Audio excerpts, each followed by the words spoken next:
Very good morning, my dear student. Galaxy Computer Institute সকলো ছাত্ৰ-ছাত্ৰীক মই তোমালোকক স্বাগতম জনাইছো আমাৰ আজিৰ এই ক্লাছটোলৈ। তোমালোকে বৰ্তমান সময়ত আমাৰ ABC Coaching Assam নামৰ চেনেলটোত তোমালোকে ক্লাছ কৰি আছা। তোমালোকে আমাৰ এই ক্লাছটো চাই আছা।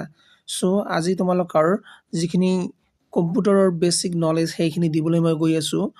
কম্পিউটাৰৰ বেসিক নলেজ থকাখিনি খুবেই প্ৰয়োজন কাৰণ তোমালোকে যদি কম্পিউটাৰ শিকি আছা আৰু তোমালোকৰ কম্পিউটাৰৰ বেসিক নলেজখিনি নাই বেসিক ধাৰণাখিনি নাই তেন তোমালোকৰ পৰৱৰ্তী সময়ত বহুত প্ৰবলেম আহিব আৰু পৰীক্ষাত তোমালোকে বহিলেও বা কোনোবা যদি তোমাক প্ৰশ্ন সোধে কম্পিউটাৰৰ বিষয়ে তথাপিও কিন্তু তোমালোকে কম্পিউটাৰৰ প্ৰশ্নৰ উত্তৰ কৰিব নোৱাৰিবা তেতিয়াহলে ঠিক আছে সেই কাৰণে at first we need to be make strong our foundation যাতে কোনোবাই আমাক কোশ্চেন কৰিলে কম্পিউটাৰৰ বিষয়ে বা যদি আমি পৰৱৰ্তী সময় যদি কোনো ধৰণৰ কম্পিটিটিভ এক্সামত বহো তেনেহলে যেন আমি পৰীক্ষাত সুন্দৰকৈ প্ৰশ্ন উত্তৰ কৰিব পাৰো আৰম্ভ কৰিছো my name is Biju Bhakat okay so definition of computer computer কি হয় ন computer is an electronic device computer এটা ইলেক্ট্ৰনিক ডিভাইস হয় হুইচ ইজ কেপেবল যাৰ সক্ষমতা আছে অফ ৰিসিভিং ডাটা ৰিসিভ কৰে জয়ে ঠিক আছে ডাটা মানে তথ্য ৰিসিভ কৰে বা সংগ্ৰহ কৰে কম্পিউটাৰটা কি হয় ইজ এন ইলেক্ট্ৰনিক ডিভাইস বুলি কোৱাৰ লগে লগে সেই ডিভাইস বিলাকক বুজোৱা হয় যিবিলাক ডিভাইস বিদ্যুতৰ জৰিয়তে আমি চলাব পাৰো ঠিক আছে which is capable of receiving data বিলাক হেতে ৰিসিভ কৰে and produce লগতে উৎপন্ন কৰিব পাৰে a result এটা ফলাফল উৎপন্ন কৰিব পাৰে in the form of information আৰু আমাক কি প্ৰদান কৰে যদি আমি ডাটা এটা দিও আমাৰ কম্পিউটাৰক যদি আমি কম্পিউটাৰক কিবা এটা মানি লওয়া যে এটা পাৰ্টিকুলাৰ ঠাইৰ নাম লিখিলো ধুবুৰী বুলি লিখি দিলো তেনেহলে ধুবুৰীৰ বিষয়ে যিবিলাক ইনফৰমেশন আছে সেইবিলাক আমাক ৰিজাল্ট হিচাপে প্ৰডিউস কৰি দিব কোনে দিব আমাৰ কম্পিউটাৰে দিব ঠিক আছে after that what is data no কি হয় so data is a collection of raw fact data বুলি কোৱাৰ লগে লগে raw fact or collection of data বুলি কোৱা হয় ঠিক আছে raw মানে কেঁচা একেবাৰে ঠিক আছে information so information is the processed data in an orderly form information বুলি কোৱাৰ লগে লগে এটা প্ৰসেস কৰি পিনে এটা খুবে এটা সুন্দৰ প্ৰক্ৰিয়াৰ মাজেৰে পাৰ হৈ পিনে আহি এটা অৰ্ডাৰলি ফৰ্মত একদম লাইন টু লাইন একদম আমি যাক সিৰিয়াল বুলি কওঁ সিৰিয়ালি কোনো এটা খবৰ বা কোনো এটা তথ্য যদি আমি লাভ কৰো কোনো এটা যদি আমি নিউজ লাভ কৰি আছো তথ্য লাভ কৰি আছো then that is called information so there are various characteristics of computer some of the characteristics are number 1 speed so the speed of operation of the computer are very high so computer can work in very high speed so processing speed increase day by day আৰু আমাৰ কম্পিউটাৰৰ যিখিনি speed আছে processing কৰা দিনক দিনে আৰু increase হৈ গৈ আছে বাঢ়ি গৈ আছে with new invention of technology কাৰণ দিনক দিনে নতুন নতুন টেকনলজিৰ কি হৈ আছে ইনভেনশন হৈ আছে বা নতুন নতুন টেকনলজিৰ সৃষ্টি হৈ আছে Number 2 characteristics all accuracy. So accuracy ki hoy actually since computer is a machine যেহেতু কম্পিউটার একটা মেশিন হয় it gives the result সেই কারণে কম্পিউটারে আমাক রেজাল্ট দিব পারে with high accuracy একেবারে সঠিক রূপে আমাক রেজাল্ট দিব পারে আমি যদি মানুহৰ ওচৰত কিবা এটা বস্তুৰ আমি হিসাব নিকাছ বিচাৰো তেনেহলে মানুহৰ অলপ চলপ ভুল হ'ব পাৰে but in case of computer gives us 100% accuracy result একেবারে ঠিক আছে so accurate হবো and obviously next number 4 is storage so storage computer can store a large amount of data so computer can store okay very large amount of data pictures movies and with appropriate format so what do you understand by format there are various kind of format like png jpg তাৰপিছত .txt এইবিলাক format বুলি কোৱা হয় ঠিক আছে এটা picture যদি আমি ক্লিক কৰো না পিকচাৰৰ পিছত তোমালোকে চাবা পিকচাৰৰ নাম যদি গ্যালাক্সি হয় তেনেহলে গ্যালাক্সি হয়তোবা PNG থাকিব, নহ'লে গ্যালাক্সি ডট হয়তোবা JPG থাকিব, কিন্তু আমি ডট PNG বা ডট JPG এনেকৈ লিখি ছেভ নকৰোঁ। মই কি হিচাপে ছেভ কৰিছিলোঁ, গ্যালাক্সি হিচাপে ছেভ কৰিছিলোঁ, বাট যেতিয়া আমাৰ ফটোখিনি ছেভ হ'ব তেতিয়া কিবা নহ'লে কিবা এটা এক্সটেনশ্যন থাকিব, ঠিক আছে। এইটো কি বুলি কোৱা হয়, ফৰ্মেট বুলি কোৱা হয়। So there are some others characteristics of computer. Next number, diligency. Okay, computer can work for hours without any break and creating error. So computer ঘণ্টাৰ পিছত ঘণ্টা কাম কৰি থাকিব পাৰে কোনো ধৰণৰ জিৰণি নলোৱাকৈ আৰু কোনো ধৰণৰ ভুল নকৰাকৈ। কিন্তু আমি মানুহবিলাকে ঘণ্টাৰ পিছত ঘণ্টা ধৰি কাম কৰিব থাকিব আমি নোৱাৰোঁ আৰু আমি জিৰণি ল'ব লাগে, ঠিক আছে। Next number, versatility. We can use computer to perform completely different type of work at the same time. So whenever we are going to use computer at that time, at a particular point of time, we can do various kind of work at a particular time in a computer, ঠিক আছে। এটা কম্পিউটাৰত আমি এটা সময়ত বহুতবিলাক কাম কৰিব পাৰোঁ। কোনোবাই মানি লোৱা যে টাইপিঙো কৰি আছোঁ, ফিল্মো চাই আছোঁ, গানো শুনি আছোঁ, পিকচাৰো ইমেজ এটা অপেন কৰি ৰাখিছোঁ, চববিলাক আমি একেলগে কৰিব পৰা যায় আৰু কম্পিউটাৰৰ কোনো অসুবিধা নহয়। Next number, no IQ. Computer does not work without instruction. কম্পিউটাৰে কোনো ধৰণে যদি আমি ইনষ্ট্ৰাকশ্যন প্ৰদান নকৰোঁ, কোনো ধৰণে যদি কম্পিউটাৰক আমি অৰ্ডাৰ নিদিওঁ, তেনেহ'লে কিন্তু কম্পিউটাৰে কাম নকৰে। It does not have its own intelligence. কম্পিউটাৰৰ নিজৰ কি নাই, ইণ্টেলিজেঞ্চ নাই বা নিজৰ কোনো বুদ্ধি নাই, ঠিক আছে। আফটাৰ ডেট এইখিনি মনত ৰাখিবা, 8 বাইটছ মানে হৈ আছে 1 বাইট, 1024 বাইট মানে হৈ আছে 1 কিলোবাইট, কিলোবাইটক কোৱা হয় KB বুলি।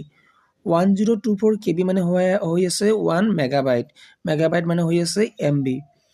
1024 MB মানে হৈ আছে 1 গিগাবাইট, গিগাবাইট মানে হৈ আছে GB। আৰু 1024 GB মানে হৈ আছে 1 টেৰাবাইট, টেৰাবাইট মানে হৈ আছে TB, ঠিক আছে। এইখিনি তোমালোকৰ সাধাৰণতে পৰীক্ষাত আহে শ্বৰ্ট কুৱেশ্যন, ঠিক আছে। গতিকে এইখিনি বস্তু তোমালোকে কি কৰিবা, লিখি লৈ পিনে সুন্দৰকৈ মনত ৰাখিব যত্ন কৰিবা। যেতিয়া আমি কওঁ যে আমাৰ 1 GB ডাটা এণ্ড হৈ গ'লে, খতম হৈ গ'লে, 1 GB ইয়াত দিয়া আছে, তাৰ মানে কিমান MB, 1024 MB, ঠিক আছে। 1024 MB মানে হ'ল 1 GB, ঠিক আছে। অ'কে, চ' এতিয়া আমি আলোচনা কৰিম uses of computers in home. আমি ঘৰত কম্পিউটাৰ কেনেকৈ ব্যৱহাৰ কৰোঁ। চ' ঘৰত ৱৰ্কিং ফ্ৰম হোম কৰিবৰ কাৰণে যেতিয়া কোনো এজন অফিচৰ মানুহবিলাক ঘৰত থাকে, ঘৰৰ পৰা কাম কৰিবৰ কাৰণে কম্পিউটাৰ ব্যৱহাৰ কৰা হয়। নাম্বাৰ 2, এণ্টাৰটেইনমেণ্ট, অৰ্থাৎ আনন্দ ফূৰ্তি, ফিল্ম চাবৰ কাৰণে, গান শুনিবৰ কাৰণে ব্যৱহাৰ কৰা হয়। নাম্বাৰ 3, ইনফৰমেশ্যন, কোনো তথ্য বা খবৰ লোৱাৰ কাৰণে আমি ব্যৱহাৰ কৰোঁ computer. Number 4, setting and social media, setting কৰিবৰ কাৰণে, মেছেজেছ কৰিবৰ কাৰণে এণ্ড ছ'চিয়েল মিডিয়া চলাবৰ কাৰণে আমি ঘৰত সাধাৰণতে কি ব্যৱহাৰ কৰোঁ, কম্পিউটাৰ ব্যৱহাৰ কৰা দেখা পোৱা যায়। So' there are various uses of computer in education sector also'. So' শিক্ষা ক্ষেত্ৰত আমি কেনেকুৱাকৈ কম্পিউটাৰৰ ব্যৱহাৰ কৰোঁ।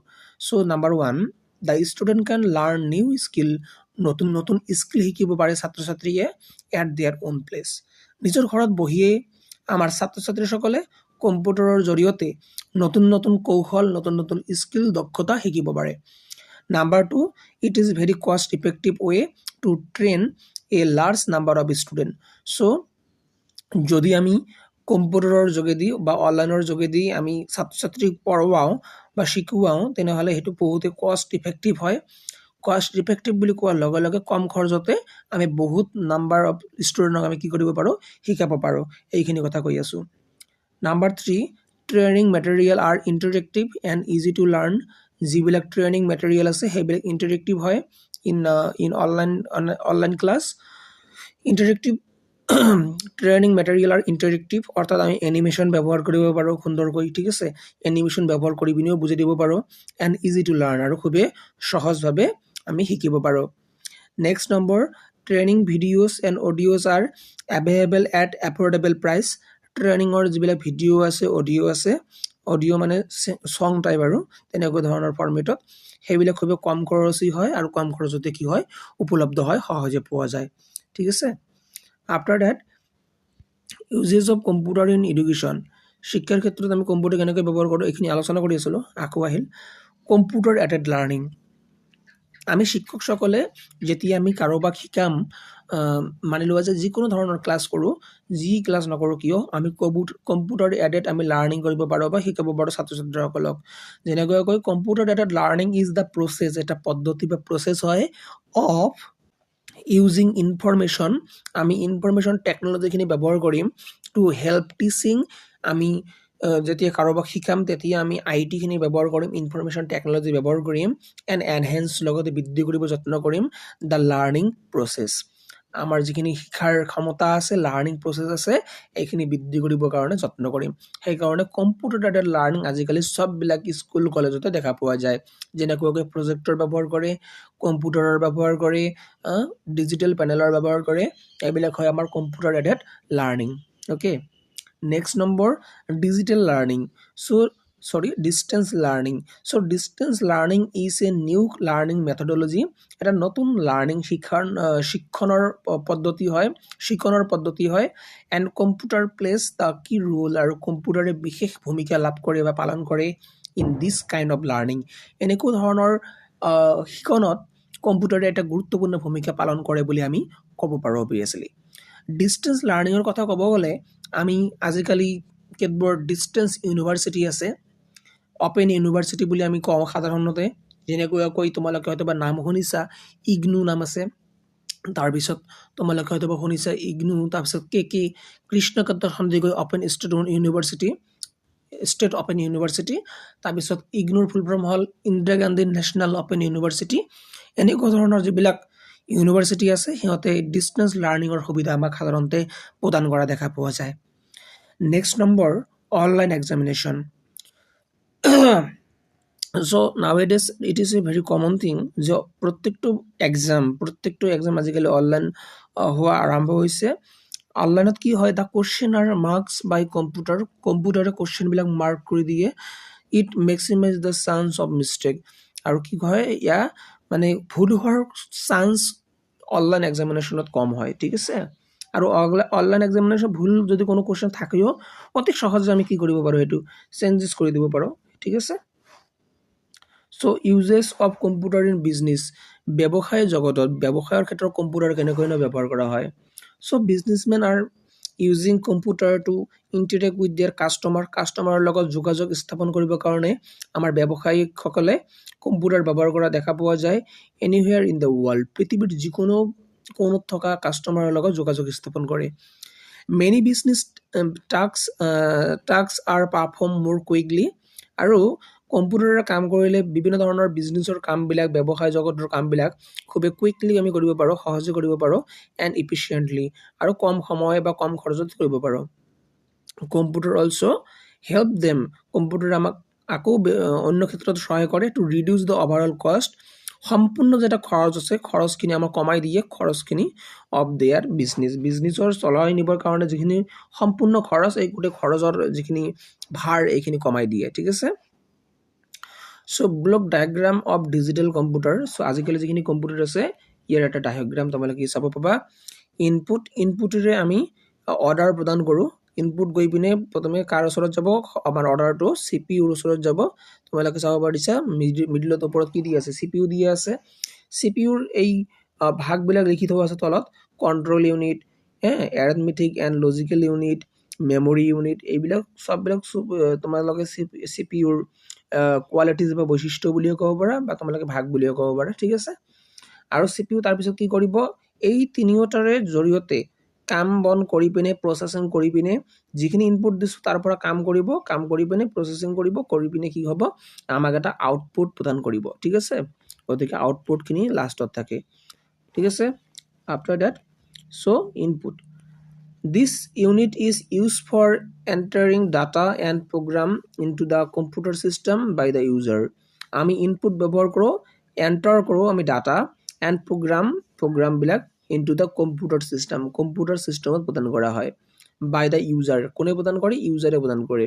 আৰু আউটপুট ইউনিট হ'ল, the output unit is use for storing, আমি সংগ্ৰহ কৰোঁ, ষ্ট'ৰ কৰোঁ দ্য ৰেজাল্ট। আউটপুট ইউনিটৰ জৰিয়তে আমি ৰেজাল্টখিনি চাব পাৰোঁ বা আমি ষ্ট'ৰিং কৰিব পাৰোঁ এজ আউটপুট হিচাপে produce by the computer after processing. কম্পিউটাৰে কোনো এটা বস্তু আমাৰ অৰ্ডাৰ লোৱাৰ পিছত ইনপুটৰ জৰিয়তে যিখিনি আমি অৰ্ডাৰ কৰিছোঁ সেইখিনি লোৱাৰ পিছত প্ৰচেছিং কৰি পিনে যাৰ জৰিয়তে আমাক ৰেজাল্টখিনি দেখুৱাব বা ষ্ট'ৰ কৰিব সেইখিনিক আমি আউটপুট ইউনিট বুলি ক'ব পাৰোঁ। তোমালোকে ইয়াত দেখিব পাবা ইনপুট আৰু আউটপুট ইউনিটৰ ইয়াত সুন্দৰকৈ মই ভাগ কৰি ৰাখি দিছোঁ। ইনপুট ডিভাইচ বুলি কোৱাৰ লগে লগে প্ৰথম যিটো গ'ল আছে চাৰ্কেলটো, এই চাৰ্কেলটো তোমালোকে চাব পাৰিবা কিবৰ্ড হয়, মাউচ হয়, মাইক হয়, QR কোড স্কেনাৰ হয়, বাৰকোড স্কেনাৰ হয়, ঠিক আছে, এইবিলাক হয়। আউটপুট বুলি কোৱাৰ লগে লগে লাষ্টত ইয়াত যিবিলাক আছে ন, মনিটৰ আছে, প্ৰিণ্টাৰ আছে, স্পীকাৰ আছে, হেডফোন আছে, GPS আছে, চাউণ্ড কাৰ্ড আছে, ঠিক আছে, এইবিলাক হয়। কেতবোৰ আছে দুয়োটা হয়, মানে ইনপুটো হয় আউটপুটো হয়, যেনেকৈ DVD আছে, পেন ড্ৰাইভ আছে, টাচ স্ক্ৰীন আছে, মটম আছে, তাৰপিছত ডিজিটেল কেমেৰা আছে, এইবিলাক হয়, ঠিক আছে। আই হোপ তোমালোকে বুজি পাইছা, যদি বুজি পোৱা নাই মোক জনাবা, ঠিক আছে। ইয়াতো তোমালোকে চাব পাৰা, এইখিনি তোমালোকে স্ক্ৰীনশ্বট মাৰি ল'বা, অ'কে। চ' আজিৰ ক্লাছটো ইয়াতে থাকক, অহা ক্লাছত আমি লগ পাম, ঠিক আছে। আমাৰ তোমালোকৰ যিখিনি 1 নম্বৰ এইটো আছে PDF-টো আছে এইখিনি শেষ কৰি দিম অহা ক্লাছত মই, ঠিক আছে। ইয়াৰ স্ক্ৰীনশ্বট মাৰি ল'বা। আজিৰ ক্লাছটো মানে যদি তোমালোকে ভাল লাগিছে ছাবস্ক্ৰাইব কৰি ল'বা, অবভিয়াছলি ছাবস্ক্ৰাইব হয়তো বা কৰিছে, তোমালোকৰ বন্ধু বান্ধৱীৰ লগতো শ্বেয়াৰ কৰি দিয়া। আৰু যদি পাৰা, যদি তোমালোকে এতিয়াও আমাৰ গ্যালাক্সি কম্পিউটাৰ চেণ্টাৰত তোমালোকে এতিয়াও এডমিশ্যন লোৱা নাই, যদি পাৰা এডমিশ্যন লৈ ল'বা, ঠিক আছে। বেষ্টভাৱে সকলোবিলাক ছফ্টৱেৰ পুৰা প্ৰপাৰলি তোমালোকে শিকোৱা হ'ব, বেষ্ট একদম। হালাগুৰাত হয়তো বা মই ভাবিছোঁ কোনো তেনেকুৱাকৈ নিশিকায়, ঠিক আছে। গতিকে একেবাৰে বেষ্টভাৱে শিকোৱা হ'ব, মই নিজেই শিকাই দিওঁ তোমালোকক। গতিকে আজিৰ ক্লাছটো ইমানে শেষ কৰিলোঁ, অহা ক্লাছত লগ পাই আছোঁ। জয় হিন্দ, জয় ভাৰত।